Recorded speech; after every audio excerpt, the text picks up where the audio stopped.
Bienvenidos a esta sesión en la cual vamos a trabajar aspectos en el desarrollo orientado a objetos con UML.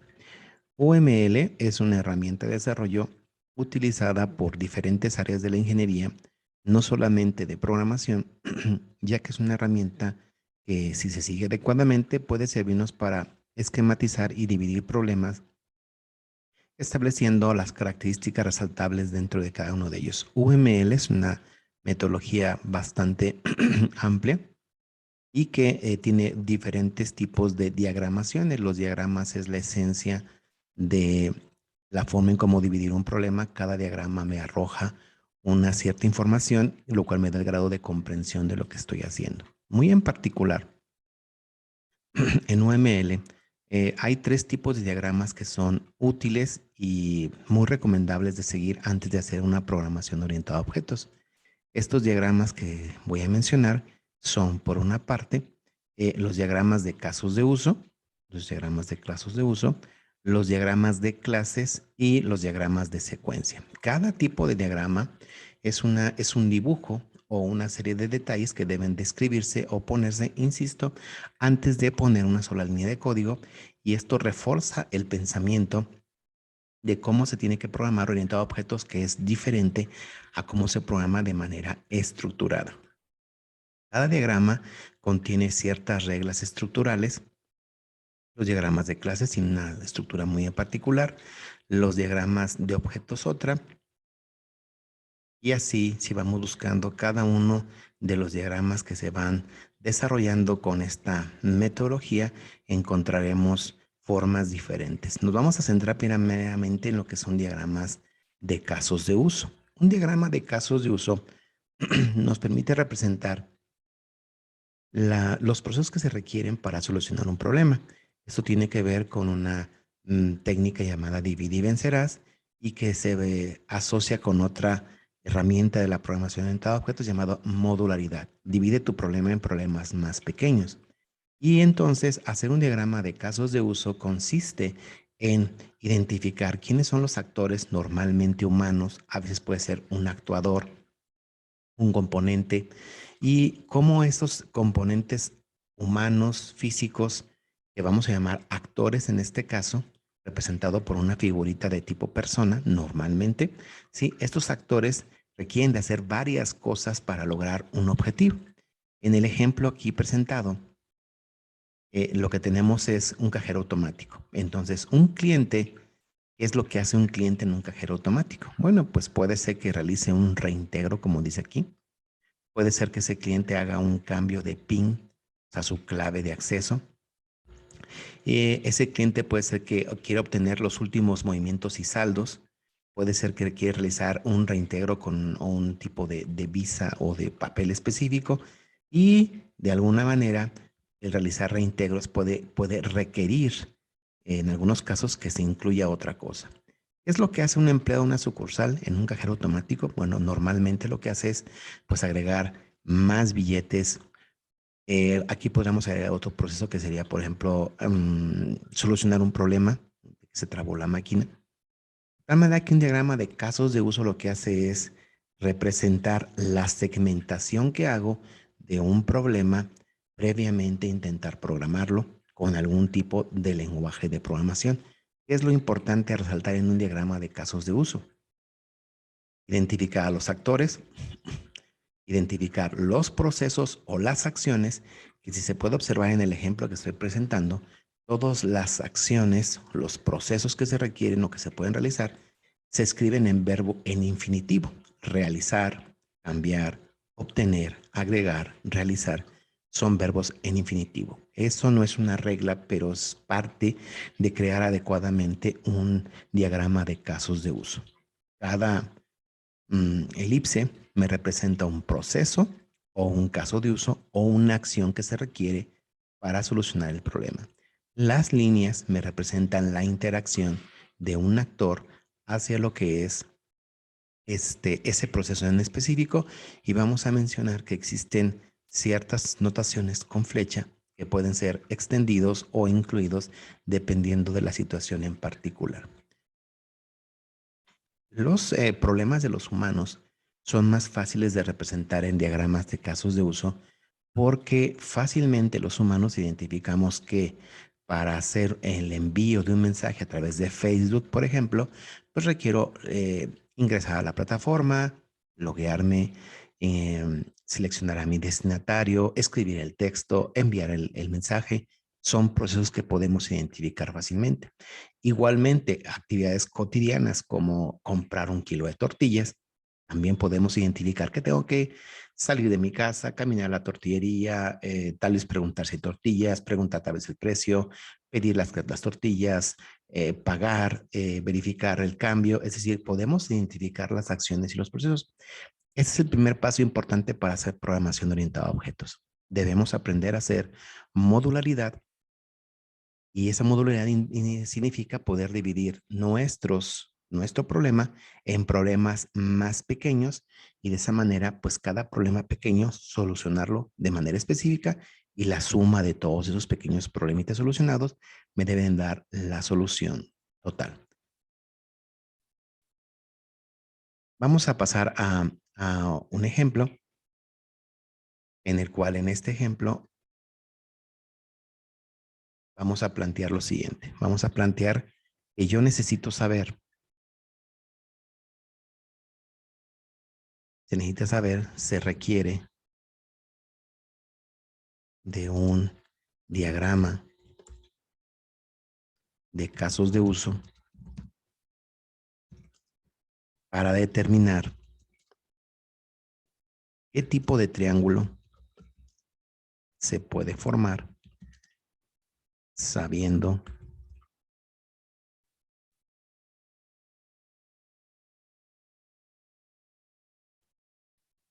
sus tres lados.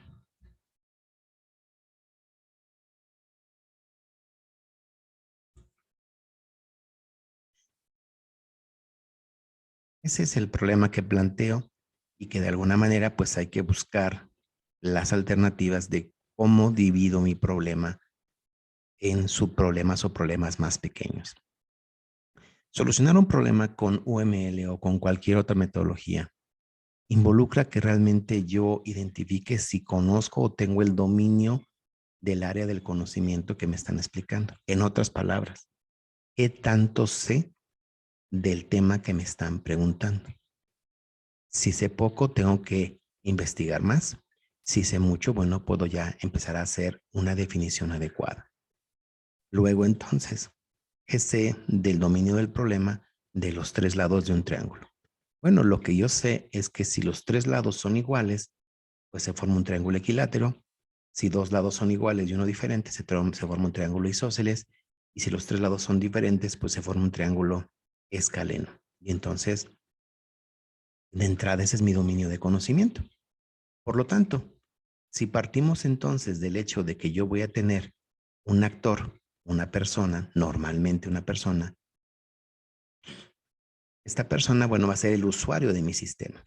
Entonces le voy a poner como nombre usuario.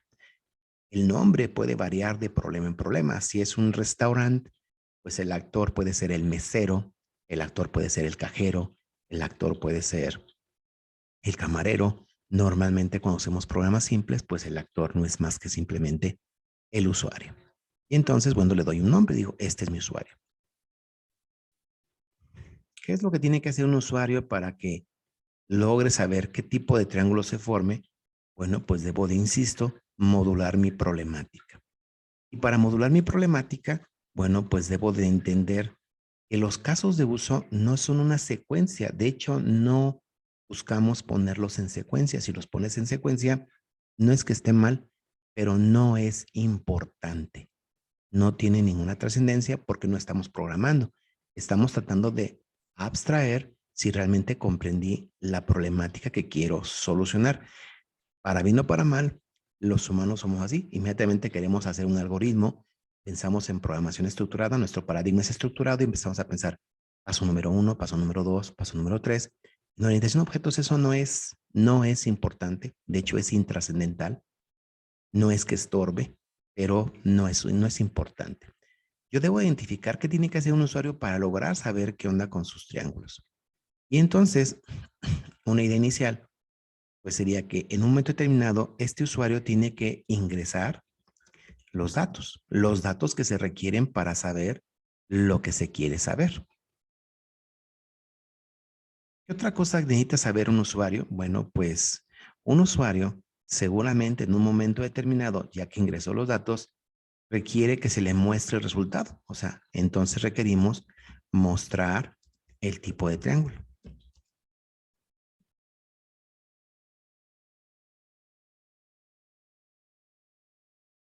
Y la otra cosa que va a ser bastante obvia en términos de que los humanos siempre tratamos de simplificar las cosas, es que la tercera cosa que se va a requerir seguramente es que se haga la determinación, el cálculo, la verificación.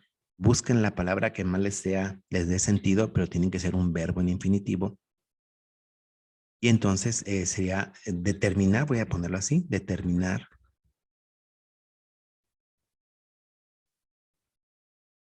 tipo de triángulo.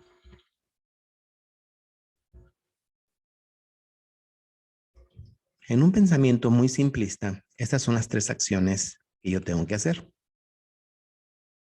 Voy a aclarar que en este instante que ningún diagrama de casos de uso está mal hecho. Cualquier diagrama de casos de uso hecho por cualquier persona está bien hecho, porque está hecho de acuerdo a su perspectiva de cómo esta persona dividiría su problemática en problemáticas más pequeñas. Pero si analizamos cómo lo estamos dividiendo, pudiéramos caer en que no es muy justo. Es decir, imaginemos como algo así como que armar crear una barda de ladrillos. Y entonces mis actividades son hacer el contrato, es una de ellas. Otra de ellas es comprar el material. Y la otra acción es hacer la barda. Si me voy explicando, pues no es un trabajo equitativo. De hecho, el que haga la barda es el que más va a trabajar en términos físicos. Más trabajo físico tendrá que hacer. Y eso demostraría entonces que realmente mi distribución, mi modularización no fue buena. De hecho, fue bastante mala. Y esto se debe a que normalmente cuando hacemos solución de este tipo modular, pues nos vamos con lo obvio, lo simple que distinguimos y no buscamos la determinación de buscar procesos o subprocesos que se van a presentar. De hecho, sucede en esta descripción que acabo de hacer. Ingresar datos, pues es ingresarlos, es decir, bueno, ¿qué datos tienes para los lados del triángulo? Mostrar el tipo de triángulo, pues nada más es decir si fue isósceles, escaleno o equilátero, pero determinar el tipo de triángulo de alguna manera pues es más amplio porque tengo que saber cuál de los tres tipos es. Espero que esto quede claro, que entonces, aunque esto es un diagrama ya de casos de uso casi terminado, no es muy correcto porque tenemos un proceso más pesado que los otros. Y en este caso, este es el proceso más pesado que los otros. Por lo tanto, en una metodología de estas, hay que seguir haciendo modularización, o sea, hay que seguir partiendo, porque nuevamente, ¿qué sé, qué conozco del mundo de los triángulos de acuerdo con sus lados? Y entonces, efectivamente, tengo que determinar el tipo de triángulo, pero existen otro tipo de procesos. Por ejemplo, existe un proceso, yo le llamaría verificar triángulo equilátero, porque al final de cuentas tengo que hacer esto, también tengo que hacerlo. Y si esa idea se entiende, pues entonces se entenderá que también tengo que hacer para para los otros tipos de triángulos. Equilátero, isósceles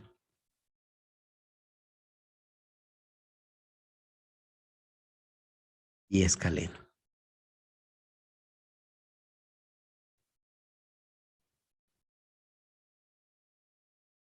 Y aquí es donde entran los otros tipos de dibujitos o los otros tipos de líneas. Un usuario, él interviene con ingresar datos, o sea, él interviene, él forma parte de este proceso. Un usuario también interviene con mostrar el tipo de triángulo, pero interviene en una notación un tanto cuanto diferente. Voy a utilizar una línea punteada en el cual la notación de UML, el punteado significa que él solamente visualiza información, no tanto que él mete información. La línea negra continua significa que él tiene que hacer algo dentro de este proceso, como meter datos en este caso. Y en el caso de, perdón, de mostrar triángulos, solamente lo que hace es visualizar resultados finales. Normalmente, en un diagrama de UML, existe un segundo actor que es con el que interactuamos. Y este segundo actor, en nuestro caso, podríamos omitirlo, pero vamos a llamarle sistema o programa. Sistema o programa. Y entonces, este sistema o programa, pues también interactúa con ingresar datos, porque lo que él hace, pues es recibir esa información. Este sistema también interactúa con mostrar triángulo porque él tiene que hacer la acción para mostrarlo y normalmente también vamos a encontrar que este sistema pues tiene que interactuar con determinar el tipo de triángulo. La determinación no lo hace el usuario normal, lo hace el sistema y entonces tenemos una distribución de esta manera. Insisto, puede ser que omitamos al segundo actor dependiendo de la problemática. Algunos ejemplos que van a encontrar en internet no tienen el segundo actor. Pero, y tampoco tiene que estar del lado derecho, o sea, puede estar al lado izquierdo, pueden estar juntos, no tiene que ser así como estoy poniendo. Insisto, ningún diagrama está mal hecho. Podríamos tenerlo de este lado, si no pasa nada, o podemos tenerlo de este lado. Ahora bien, como mencionaba, en esta metodología, estos tres procesos tienen que realizarse, pero estos no se realizan siempre. O bueno, verificarlos se realizan siempre. Por lo tanto, lo que vamos a hacer en esta anotación de lo que es UML es que los vamos a incluir. No, ese no. Vamos a incluirlos de la siguiente manera. Verificar el triángulo va a formar parte de determinar el triángulo igual este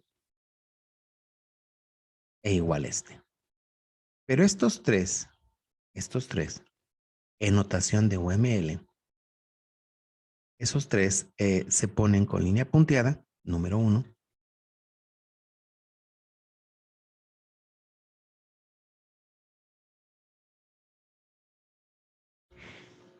Y número 2, tienen un nombre, reciben un nombre. Y este nombre puede ser, como había dicho anteriormente, incluido o extendido. Entonces, este proceso se incluye para determinar el tipo de triángulo. Este proceso se incluye para determinar el tipo de triángulo. Y este proceso se incluye para determinar el tipo de triángulo. Son procesos incluidos. Quiere decir que internamente deben de invocarse para que esto tenga una solución específica. Hacer programación estructurada es muy diferente. Programación estructurada simplemente me pongo a hacer líneas de código y termino mi programa. En programación orientada a objetos también se puede hacer lo mismo, pero sí es muy recomendable que antes de que hagamos una línea de código nos quede claro cómo estamos partiendo nuestro problema o de dónde viene nuestro problema. Y con esto pareciera que ya tengo un diagrama de casos de uso de UML que me permitirían de alguna manera determinar que realmente comprendo mi problema y de hecho modularice más. Es decir, no dejé todo aquí el trabajo, sino que aquí lo dividí todavía en más sus procesos. Por otra parte, está incompleto por mi dominio de conocimiento del problema. Y lo que está incompleto es lo siguiente. Si yo pregunto, ¿qué tipo de triángulo se puede formar con valores como 2, 2 y... no. Con valores como 1, 1 y 2. Dos lados valen 1 y un lado vale 2. Si hago esa pregunta, algunos podrían pensar, pues un triángulo isósceles porque dos lados son iguales. La respuesta es no. Con valores como 1, 1 y 2 no se puede formar ningún tipo de triángulo. ¿Por qué? Porque en el dominio del problema de los triángulos hay una regla que dice que la suma de los lados menores tiene que ser mayor a que el tercer lado. Y entonces, si tengo como valores 1, 1 y 2, 1 más 1 es 2 y no es mayor que el otro 2. Por lo tanto, no se puede formar un triángulo. De tal manera que mi dominio de mi problema me llevaría entonces a tener que plantear desde otra perspectiva que me falta un proceso. El proceso que me falta, pues, es verificar que se pueda formar un triángulo. Entonces, aquí me falta verificar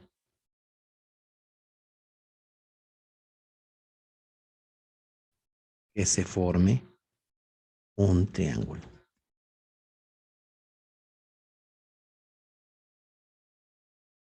Y ese es otro proceso. Es un proceso diferente a esto que tengo acá abajo, ¿sí? Diferente a estos de acá.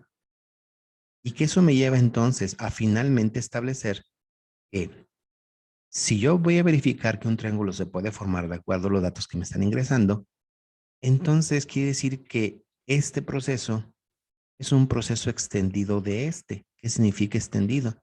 Significa que este a veces se ejecuta y a veces no se ejecuta. Eso es lo que significa extendido.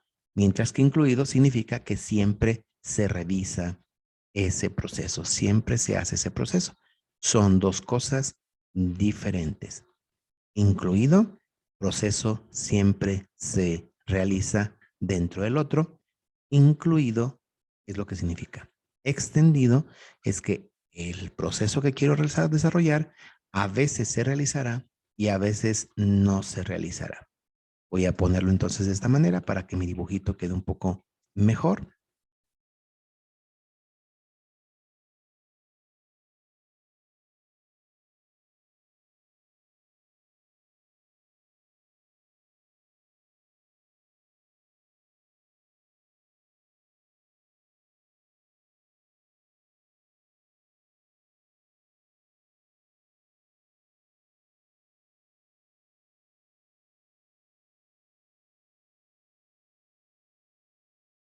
Y luego entonces, eh, esto va a cambiar. El sistema tiene que verificar que se pueda formar un triángulo para que finalmente esto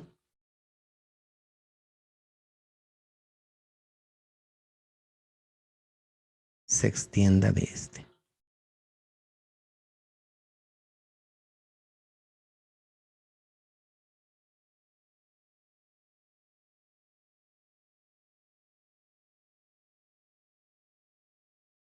Determinar el tipo de triángulo es un proceso extendido de verificar que se forme un triángulo. Y los demás son incluidos de esto. Si se fijan, en un planteamiento que pudieran haber pensado desde un principio hacerlo de cierta manera, cuando se programa orientado a objetos, primeramente debo de tener bien claro que me queda claro todo lo que tengo que hacer y que estoy modularizando, dividiendo mi problema en pedazos más pequeños. Y de esta manera el trabajo queda más equitativo, porque yo ya podría, en todo caso, si somos dos personas del equipo, pues ya puedo dividirle que a cada uno le toca 3 y 3 y nos echamos el volado del último proceso. Es lo que se busca al final de cuentas. Y una vez que tengo esto, pues pasamos a lo que es la creación de un diagrama de clases. Espero haber sido claro con esto. La creación de un diagrama UML depende de conocer la notación que se utiliza, número uno, y de nuestra capacidad de partir un problema en problemas más pequeños. Continuamos en el siguiente video.